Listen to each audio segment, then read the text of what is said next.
برغام ما شاء الله. يما فدوه يما لا تبكين. عمري انت عمري. اعطيني عصير اعطيني عصير.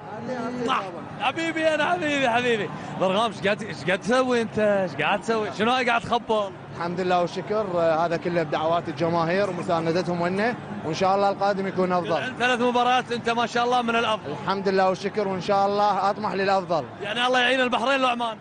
والله اي واحد يجهله به. اي والله. عين غضب عين الفراش. اي اكيد. هذا جاي تنطيق. حبيبي بابا بابا بابا. يلا طلعني قولوا باي باي. يلا باي باي. سوي بوسه. بالتوفيق ضرغام. شكرا عزيزي شكرا حبيبي. الحين افضل لاعب ايمن. اوه يقول اريد اشعل. حبيبي والله راهنت عليك. قلت لهم اذا فتحت رجله راح تفتح، وفتحت المباراه طارت وهسه فتحت.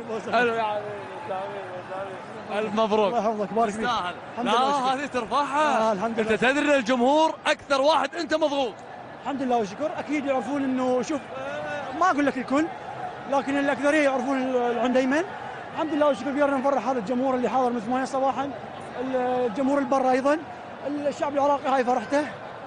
لعبنا امام منتخب محترم، المنتخب القطري مرتب هارد لك لهم. اكيد مباراه كانت صعبه، لكن الحمد لله والشكر قدرنا نحقق النتيجه وهي الاهم والبلوغ النهائي. انا دائما اقول ايمن والله 70% ينزل كرات. هذاك اليوم يمكن شفت اللقاءات والنقاشات، ولكن ما وراء نشأة اكرم نفس قبل يصنعنا.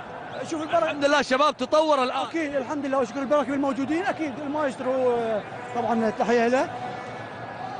الحمد لله وشكر قدرنا نحقق النتيجه، نفرح هذا الجمهور. اكيد شوف انت تلعب منتخب، اكيد تتحمل ضغوطات، تتحمل ناس سلبيين، لكن واحد يباوع الامام. زين انت وصلت نهائي وحاط 3 اهداف، ما تعطيني هاي؟ خذها لك روحي لك بعد روح. زين رساله الى لا باخذها انا راح اردها لك. شو اقول؟ اعطاني هديه. اسمع رساله الى الجمهور. حيوا ايمن يلا. ايوه يلا اسمع ايمن رساله الان. الماكينه لا تقف ارجوك. اكيد لا تقف، ورايحين دوري قطر هم ما تقف. توفيق شكرا. يلا مع السلامه. خلاص روح. شبت اعطاني اياها يا جماعه. ايمن يبي ياخذونها مني. هذه الاجواء ما اقدر اشرح اكثر من هذا الشيء. يستحقون لاعبي المنتخب العراقي.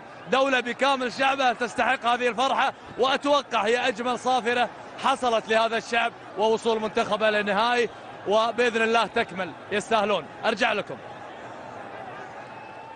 شكرا لك مشعل شاكر والزملاء ايضا.